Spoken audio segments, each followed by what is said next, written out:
BS6 car लेने का मतलब यह नहीं है कि E20 आपका कुछ बिगाड़ नहीं सकता। डूबोगे आप भी, बिगड़ेगा आपका भी, लेकिन कैसे और कैसे आप अपना बचाव कर सकते हैं, यह जानने की कोशिश है इस वीडियो के साथ। मैं हूं आपका होस्ट अमित और आप देख रहे हैं आस्क कार गुरु। मार्केट में यह बात कही जा रही है जिनके पास E20 कार है उन्हें डरने की जरूरत नहीं, लेकिन सच्चाई इसके विपरीत है। कंपनीज को यह कहा गया है गवर्नमेंट की तरफ से कि प्लीज आप लोग भी अनाउंस कीजिए कि अगर कोई गाड़ी E20 की वजह से खराब होती है तो आप उसे फ्री में रिपेयर करोगे, वारंटी में रिपेयर करोगे। लेकिन E20 से खराब होती है या किसी और चीज से, यह भी तो जानना जरूरी है। और यह जानने के लिए आपको इस वीडियो को अंत तक देखना पड़ेगा, तभी आप समझ पाएंगे कि गड़बड़ झाला कहां पर है, कहां चूना लगाया जा रहा है, कहां आपको भ्रम के जाल में फंसाया जा रहा है। हां, इसे जाल नहीं, माया जाल कहिए। कंपनीज, गवर्नमेंट, पेट्रोलियम डीलर्स और सबका मिला जुला। चलिए शुरू करते हैं। पहले समझते हैं क्या भ्रम है। सबसे बड़ा भ्रम यह है कि लगता है हमने E20 कार खरीद ली तो मेरी कार खराब नहीं होने वाली है। बिल्कुल, आप भी फंस रहे हो। कैसे? पहले समझते हैं E20 कहां फंसाता है। देखिए, 20% एथनॉल, अरे सब तो सालों से लोगों को पता चल गया, अब उसमें बताने की कोई जरूरत नहीं। प्रॉब्लम कहां आ रही है? प्रॉब्लम आती है तब जब E20 फ्यूल में थोड़ा सा भी पानी मिल जाए। हाँ, आपने बड़े बड़े पार्कों में तालाब होते हैं, स्विमिंग पूल्स भी होते हैं और कई जगह गंदे तालाब होते हैं, कई जगह पानी महीनों से भरा होता है। वहां आपने देखा होगा पानी के ऊपर काई को लगे हुए, जिसे लोग एल्गी और भी कई तरह के नामों से जानते हैं। यानी ये पानी से हल्की होती हैं तभी तो ऊपर तैरती हैं। ओहो, समझ में आ गया ना खेल? बस, कार के टैंक के भीतर नॉर्मली गंदगी थोड़ी बहुत रहती है, लेकिन वो तली में पड़ी रहती है। लेकिन जब एथेनॉल का पानी से रिश्ता बन जाता है तो वह पेट्रोल से रिश्ता तोड़ देता है, और फिर पानी और एथेनॉल नीचे और पेट्रोल ऊपर और बीच में वो गंदगी। अब ये गंदगी आती कहां से है? आप तो जानबूझ के डालोगे नहीं अपनी गाड़ी में, आप तो जानबूझ के पानी भी नहीं मिलाओगे अपनी गाड़ी में। क्यों? आपने बड़ी मेहनत की कमाई से खरीदी है, आप नहीं करोगे। लेकिन जो कर रहा है उसको कौन पकड़ेगा? चलो बताता हूं कौन कौन कर रहा है, कहां से हो रहा है। रिफाइनरीज, जहां पेट्रोल प्रोसेस किया जाता है, वहां से पेट्रोल चलता है और पहुंचता है डिपो तक। बीच रास्ते में थोड़ी बहुत जंग, कचरा, ये सब पाइपलाइनों और इन सब चीजों के थ्रू पहुंच जाता है, और उसे दूर करना ऑलमोस्ट नामुमकिन है। फिल्टर लगे हैं, लेकिन वो फिल्टर्स, माइक्रो फिल्टर्स को, गंदगी को नहीं संभालते हैं, सिर्फ मोटी मोटी गंदगी संभालते हैं। फिर उसके बाद डिपो में इंतजाम किया गया है एथेनॉल को पेट्रोल में मिक्स करने का। हाँ, रिफाइनरी में नहीं मिक्स होता है, डिपोज में मिक्स होता है। वहां डिपो में 20% एथेनॉल को मिक्स कर दिया जाता है, और मिक्स करने के बाद ब्लेंड करके उसमें डिटर्जेंट और एंटी फ्रीजिंग केमिकल्स और कलर्स ये सब मिलाने के बाद उसे सप्लाई किया जाता है बड़े बड़े ट्रकों के टैंकर में, और फिर भेजा जाता है पेट्रोल पंपों के लिए।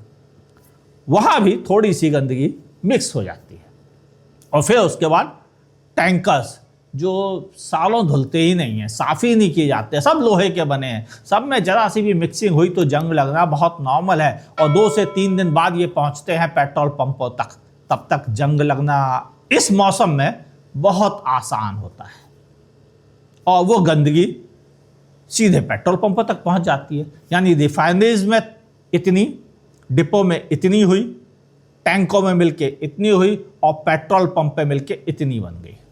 हाँ, पेट्रोल पंपों पर भी क्या है, टैंक तो सब नीचे लगे हुए हैं, पानी बसा और पानी भीतर गया, रोकने का कोई बढ़िया इंतजाम नहीं है।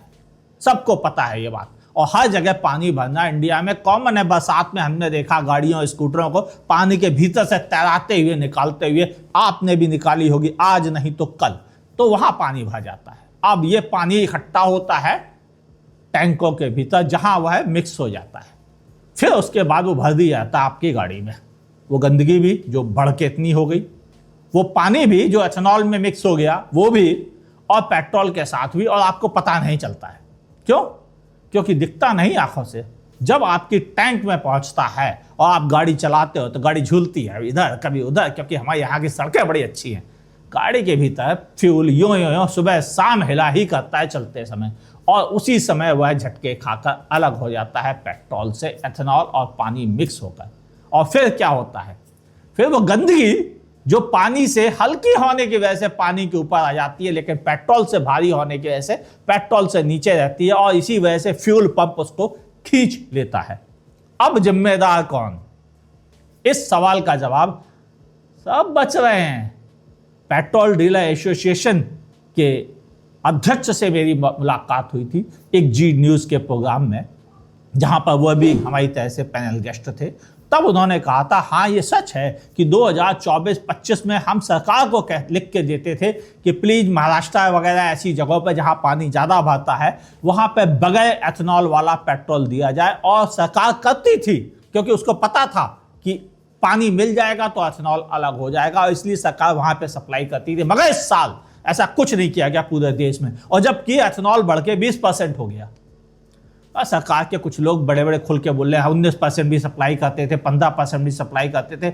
वो गिने चुने कुछ एक जगह पर एक्सपेरिमेंट से चल रहे थे, एक्चुअली नहीं। एक्चुअली तो 10% के बाद सीधे 20 ही गया है पूरे इंडिया में। बीच में कुछ एक जगहों पे 15, 12 और 19 के भी 2-4 ट्रायल हुए थे, लेकिन उस ट्रायल को पूरे देश में कहना जानबूझ के सरासर धोखा देना ही कहलाएगा।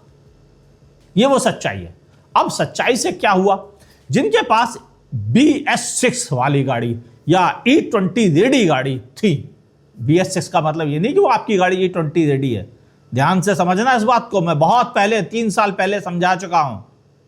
हाँ, मैं E20 के बारे में 4 साल पहले भी वीडियो दे चुका हूं। मुझे पता थी परेशानियां एथेनॉल की, और इसीलिए 4 साल पहले वीडियो बनाया था। तब आपने नहीं देखा क्योंकि आपको मज़ेदार नहीं लग रहा था। आज E20 मज़ेदार है तो आप देख रहे हो। ये वो सच्चाई है जो कबूलनी चाहिए। कारगुरु समय से पहले वार्न करते हैं, मगर लोग उस पर ध्यान नहीं देते हैं। ये लोगों का नेचर है, क्योंकि वो उन्हें अपने से रिलेवेंट नहीं लगती हैं। अब लग रही हैं, अब देख रहे हैं लोग। तो आप समझें कि परेशानियां कहां है। BS6 या E20 रेडी होने का मतलब यह बिल्कुल नहीं है कि आपकी गाड़ी में ये गंदगी परेशानी पैदा नहीं करेगी। ये गंदगी है जो पंप सबसे पहले खींचता है और उसका फ्यूल फिल्टर चोक हो जाता है। वो लो प्रेशर पंप के साथ जो लगा होता है टैंक के भीतर, वही सबसे पहले खराब होता है, और सबसे ज्यादा कंप्लेंट वहीं पे आ रही है। बाकी जो कंप्लेंट है उसका रीजन दूसरे हैं। गाड़ियां पुरानी हो रही हैं, गंदगी उसके भीतर थोड़ी बहुत जमा थी, थोड़ी बहुत और आ गई और उसने बवाल खड़ा करके गाड़ियों को खराब किया, ये अलग बात है। और इसी चीज की आड़ ले रही हैं सर्विस सेंटर। सर्विस सेंटर क्या कहते हैं? पहले तो ये कहते थे कि भाई E20 की वजह से खराब हुई है, अब उनके मुंह पे ताले लगा दिए गए। अब वो कहते हैं सर गाड़ी एडल्ट्रेटेड फ्यूल की वजह से खराब हुई है। एडल्ट्रेटेड फ्यूल की डिफिनीशन कितनी खतरनाक है आप समझो इस बात से।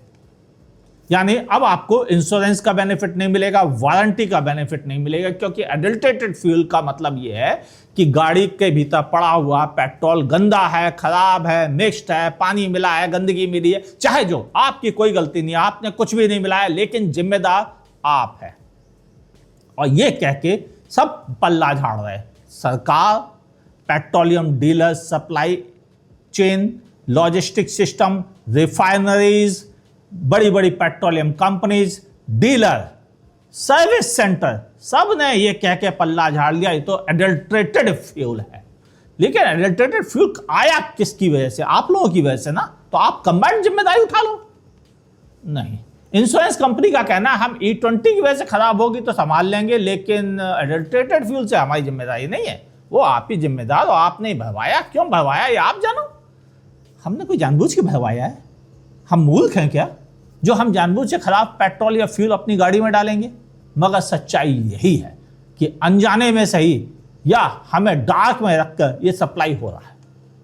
और इस साल बारिश की वजह से गाड़ियां ज्यादा समय तक खराब रहेंगी, और आपकी अगर गाड़ी E20 है तो उसमें भी ये गंदगी और ये सब मिक्स करके आपकी गाड़ी भी परेशान होगी, और वो भी वारंटी में रिपेयर नहीं की जाएंगी।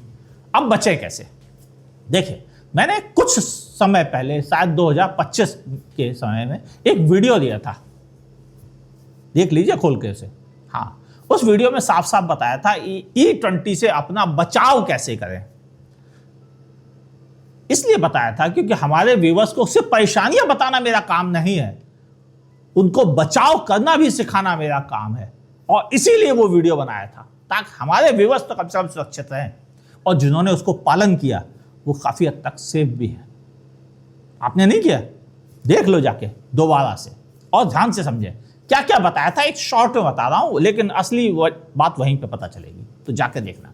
शॉर्ट ये, फ्यूल टैंक को क्लीन कराइए हर साल, खासतौर से बरसात के समय जरूर कराइए। फ्यूल फिल्टर क्लीन कराइए जो फ्यूल टैंक के भीतर लगा है, यानी हर साल आपको 5-6 हज़ार रुपये खर्च करने पड़ेंगे इसे धुलवाने, पुछवाने, साफ करवाने, फ्यूल फिल्टर बदलवाने में। लेकिन आपका कोई कुछ नहीं कर सकता, कोई आपको कहीं से बेनिफिट नहीं मिलेगा, कोई सब्सिडी नहीं मिलेगी, कुछ नहीं मिलेगा। आपको अपने खर्चे पे करना पड़ेगा। हाथी पाला है तो ये वाला भी खर्चा उठाना पड़ेगा, कोई इलाज नहीं है। क्योंकि मैं सरकार से कह नहीं सकता, आपको ही समझा सकता हूं अपनी गाड़ी का बचाव कैसे करें। सरकार से कहना आपका काम है। मैंने तो कह लिया, इतना कह लिया कि लगभग हर टीवी चैनल पे जाकर बोला है। लेकिन ये बात सही है कि वहां देखने के बाद भी लोग इग्नोर कर रहे हैं। तो आप अपने टैंक को क्लीन कीजिए, इंजेक्टर हर साल क्लीन कराइए, स्पार्क प्लग 20,000 किलोमीटर के बाद बदल दीजिए और बीच में एक बार क्लीन करवा लीजिए। ये सारी चीजें कर लेंगे तो आपकी गाड़ी थोड़ा कम खराब होंगी, थोड़ा कम खराब होंगी। बीच रास्ते में बंद तो कम से कम नहीं होंगी, यही क्या कम है। यानी आपकी गाड़ी कुछ तो सुरक्षित रहेगी उन लोगों के मुकाबले जो ये सर्विसेज वाले काम जो हमने अभी बताए ये नहीं करा रहे। सर्विस कराने का मतलब ये काम नहीं होता है, बिल्कुल ये सर्विस से अलग है। ये आपको अपने खर्चे पे कराने पड़ेंगे। किसी भी सर्विस में नहीं लिखा हुआ है कि टैंक क्लीन किया जाए। लोगों की गाड़ी स्क्रैप हो जाती है 20 साल बाद, लेकिन टैंक क्लीन नहीं किया जाता है। ये सच बात है, लेकिन अब करना पड़ेगा। इन हालातों में अपना बचाव करना पड़ेगा। जिम्मेदार मैं भी मानता हूं काफी हद तक कि एथेनॉल शायद उतना गिल्टी नहीं है जितना पानी मिक्स हो जाना गिल्टी है, लेकिन पानी तो मिक्स होगा क्योंकि एथेनॉल मिला हुआ है। तो असली बात यह है कि एथेनॉल गुनहगार है, लेकिन बैकडोर से गुनहगार है। और आप जिम्मेदार हैं तो जाइए पहले अपनी गाड़ी को खुद सुरक्षित कीजिए। दूसरे को ऊपर उंगली उठाएंगे तो आपकी गाड़ी सेफ नहीं होने वाली, ये वो सच्चाई है। और जिनके ऊपर आप उंगली उठा रहे हैं वो सही उठा रहे हैं, आप गलत नहीं है। लेकिन सुनने वाला कौन है? सबने तो कान में उंगली डाल रखी है और बहाना बना दिया एडल्ट्रेटेड फ्यूल का। तैयार हो जाइए, अपनी कमर कस लीजिए। E20 रेडी आपकी कार थी तो भी सेफ रहेगी, इस बात की कोई गारंटी नहीं है। फेसबुक पर देखें तो लाइक और फॉलो कीजिए और दोस्तों के साथ अपने फेसबुक पेज के थ्रू शेयर कर दीजिए। हाँ, आप यूट्यूब पे देख रहे हैं तो दोस्तों के साथ व्हाट्सएप ग्रुप अपने फेसबुक पेज पर शेयर कीजिए, सब्सक्राइब कीजिए। यहां डराते नहीं, बताते हैं कैसे संभालें अपनी गाड़ी को। देखते रहिए आस्क कार गुरु को।